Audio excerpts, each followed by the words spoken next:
So today we're creating a particle system in C.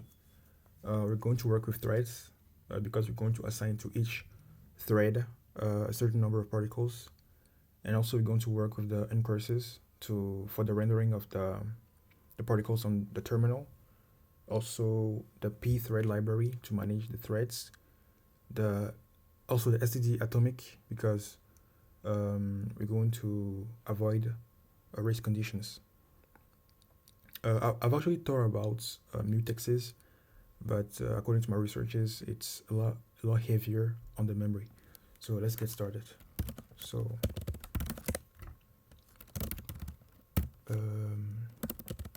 let's see. So for this particle system, we're going to need we're going to define a lot of defaults. So the max particles, let's say it's 100. Actually, yeah, okay, let's say 100 now. And then let's now define the number of threads we're going to have. Let's say 4. And also the max, okay, let's say particles per thread. Yeah. And now the next part can now be equal to num of threads times the particles threads. Good. So for this, we're going to need also the particle structure. To type def struct particle float x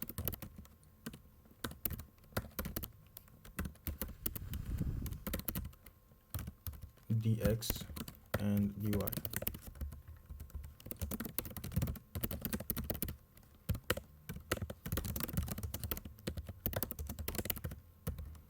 You're also going to need a grid. Let's first define the height and the width. So let's say int height width, and also the grid atomic int. Why atomic int here is because you want to avoid, as I said, race conditions when two threads try to access the same or try to modify the same particle. Also, we're going to need the particles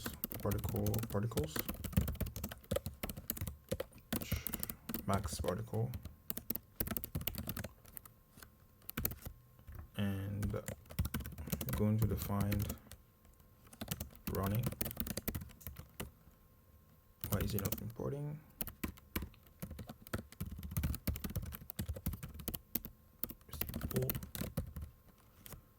Okay. So now let's define our worker. The worker is what's going to update the rendering. I mean, which is going to update each particle. So void is going to be a pointer of void because we're working with threads.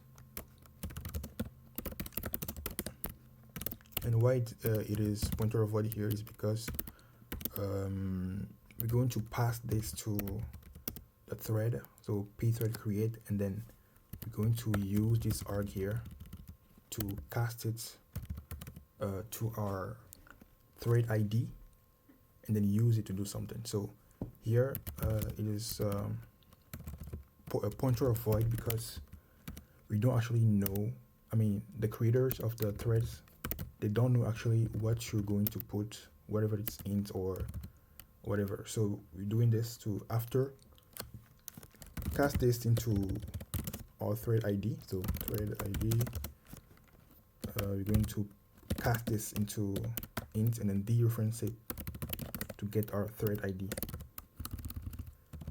right? So now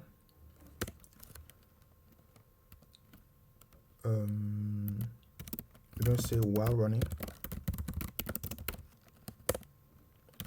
for int I from the start to the end, I++, start to the end, start to end is undefined. We need to find the start and the end. So the scope on which each particle is going to operate. So we're going to define this in the particle worker here. So we got the thread ID. We're going to now in the start, which is gonna be thread ID times the particle per thread, and then the end is going to be end, which is going to start at the start and then through this. So which means basically that the start at the thread times the particles per ID per thread, and then the end is the start plus particles per thread, which is basically, if we start at 0, the first thread is going to be equal to 0 to 50, for example, and the next thread is going to be, for example, 51 to 99. So that's what this means here. So we're going to go from particle I start to the end of the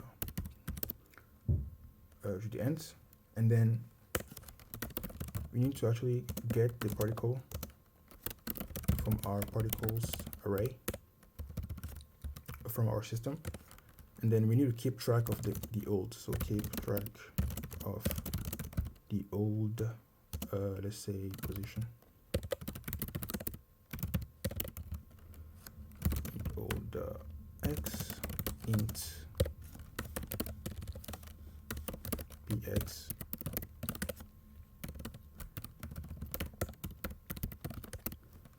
y, and we need also to calculate the potential next ID. So calculate the potential next positions. Why did I say potential? It's because we can have collisions. So if the next position is outside the screen, so that's not good, and we need to do something for that. So we're going to do this after this one. So this one is basically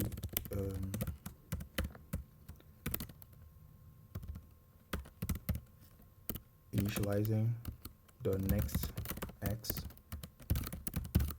and the next y. So the next x is going to be equal to px plus p dx, so plus the variation, and the same also for the y, plus p dy. Great. Now that we have the next one, we need to make, before we update, we need to make sure that the next ID is actually in the scope of the screen. So it's in the screen. So you need to say, let's say collisions, checking for collisions, and int if next x is less or equal to 0, or next x greater or equal to width minus 1. So basically when it's about to get out of the screen, we tell it to change direction, so it actually gets to the opposite direction. So we change the variation. So px plus equal now to p dx, and then we need to continue because we don't need the next operation we're going to do in the function, because we found the collision. The one thing he needs to do is just to go to the opposite direction. So now we need to we need to do the same for the next y. So the vertical variation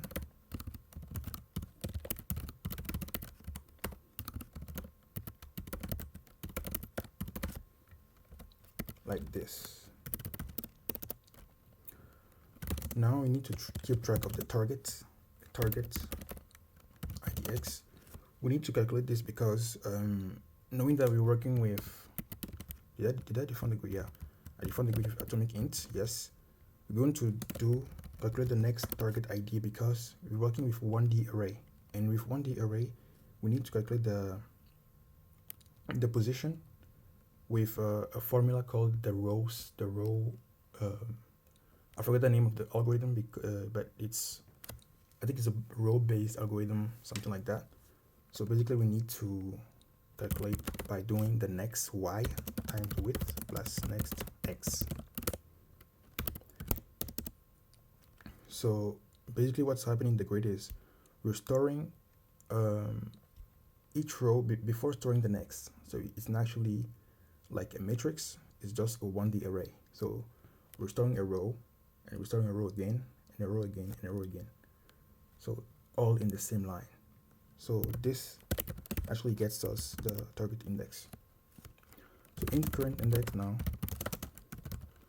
which is old y times width plus old x.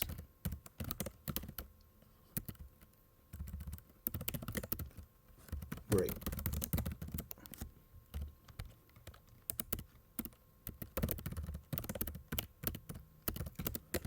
So we're going to now check if the target index is the next, if the target index is our current index, then we just need to move, and then if it's not the same, we need to do a lot of other stuff. So basically if target index is equal to current index, then we just need to say if, x, we need to just increment dx and also do the same for dy. But else we're going to say first, let's say in our main, let's say -1 is considered as being empty grid, right?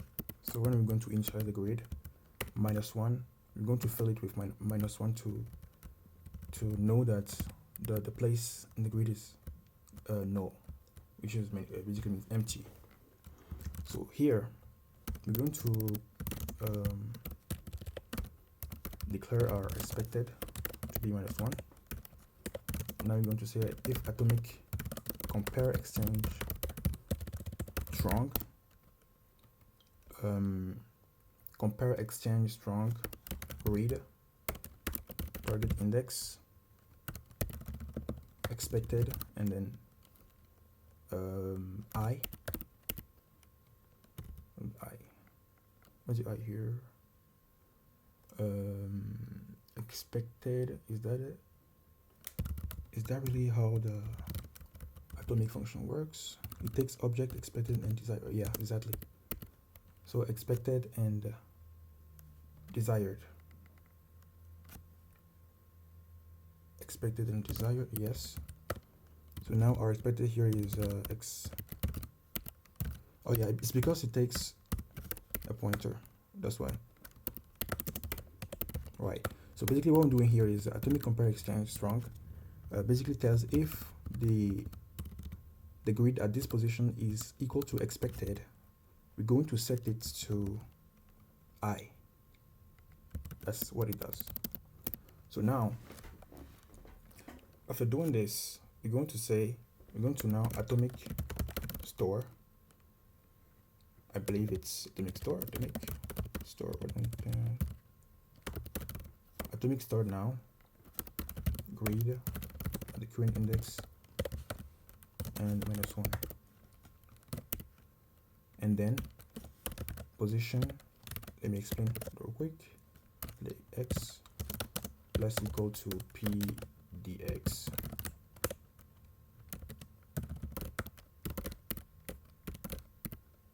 Come on.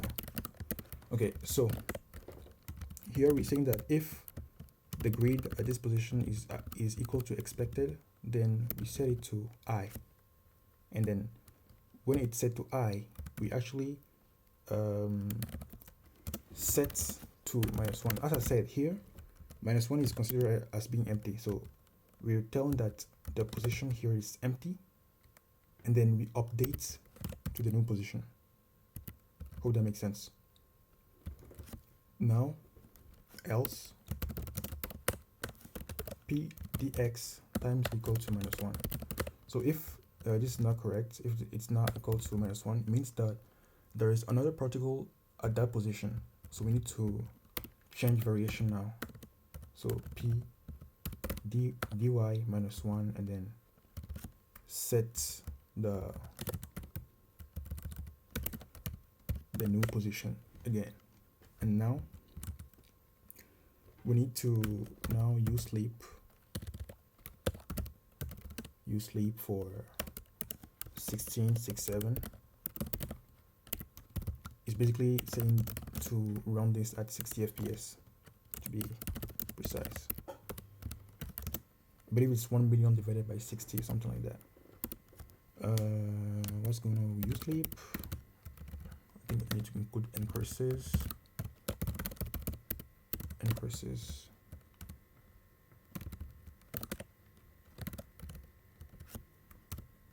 Where do we find the ncurses? The uSleep variable. Is it in the include time? I believe it's not time. I think it's uni std or something like that. Yeah, exactly. Yeah, you're going to need time also later. So we say that we set this at 60 fps, so 16 667, and then I return null again. So that's basically what the worker is going to do. So that's almost that. So now we're going to now work in the main. We're going to say srand time null. It's basically because yeah, you're going to tell me why am I not reusing rand. It's because when you use rand, when you compile, it's going to take the same rand for each execution. So I just use srand. When you use srand now with time, it ensures that each random at each execution is going to be different. So where do we find srand? Yeah, I think it's yeah, stdlib h, yeah, srand. Now we need to do init str for our ncurses to work. We also going to need no echo, so nothing going to be echoed on the screen. We're going to also set curse set 0, position of the cursor to 0, also the timeout to 0. Now we need to get the max value of the screen with the std scr. It does that, and this is our height and our width. We're going to also to allocate memory for our grid, which is going to be basically width time height time size of atomic ints. Yeah. Now let's initialize the grid with -1. So as I said, we're going to initialize the grid with -1, and -1 is to tell that this position is empty in our case. So for int I is equal to 0, I is less than width times height. So all of our screen atomic init grid as I going to be -1. Right. We don't need the bird. We don't need the yeah. And now let's now initialize the particles now, so the real particles, and with random positions. So for int I 0, I is gonna I less than max particles I plus plus particles I x is going to be equal to rand modulus width minus 2 plus 1. Also the y, the vertical variation, height minus 2 plus 1. So now for the particles, I is going to be a small value, so rand modulus 10. If it's greater than 5, then we set it to the variation to 0.15, and then else we're going to set it to minus 0.15, and it's also the same for the y. So y 0.15 is a completely random value I use here, and why is it small? It's because the variation of the values on the screen actually 0.15 is actually a lot on the terminal, so you're going to see in the demonstration. Now we need also to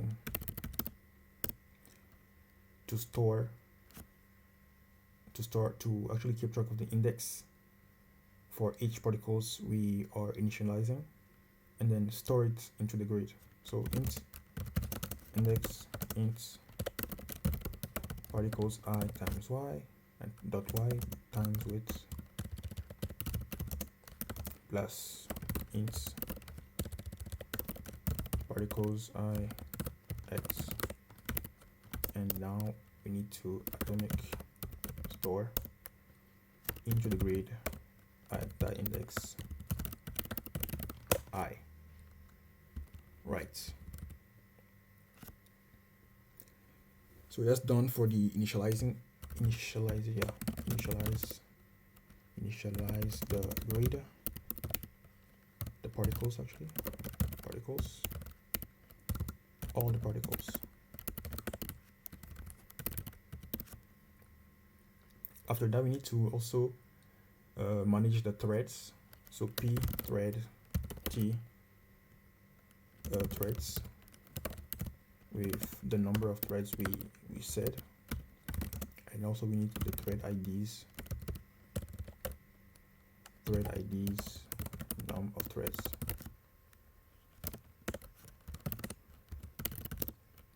Now we need to say for int I, so for each thread, so number of threads n plus plus threads IDs 1 is only equal to I. Now we need to say pthread creates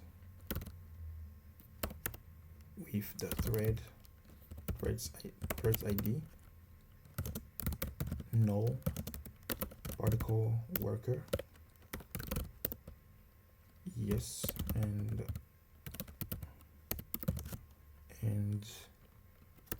the ID.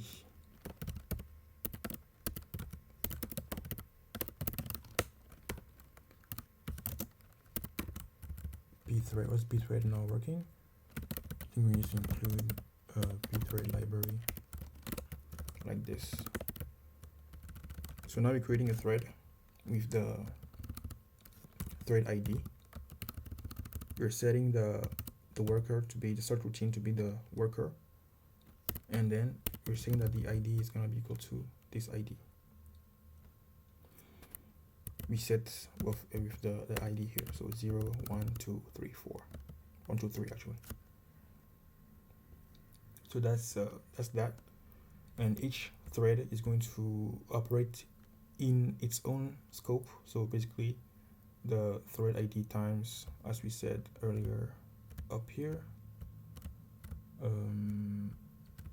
yes, here, start and end, and we have also the atomics to say that each to say that there's only one thread that can access and modify one particle at a time. So yeah, that's that. After this one, we need to now create the main loop. So if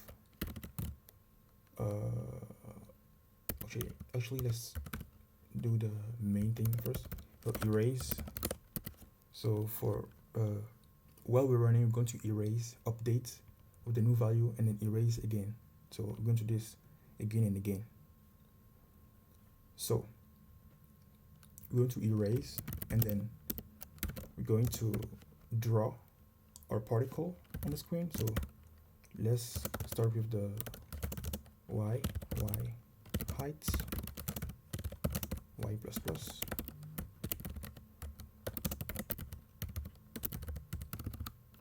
x, and x. Now we need to get the particle ID, int particle ID from these two x and y positions. So atomic load,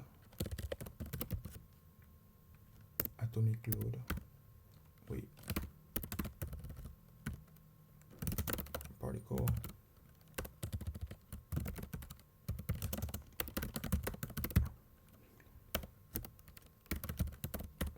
y times width plus x.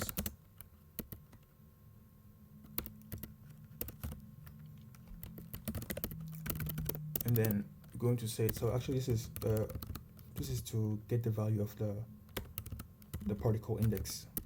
So if the particle IDX is different from -1, which means it's empty. If it's empty, then we need to draw at that place and then refresh again. So basically, if it's -1, we need to say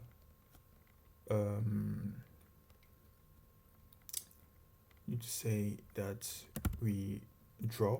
So this one, and then here we're going to place our character. We're going to draw like this, and then after the 2 for loops, we need to refresh, and then you sleep at 60 FPS.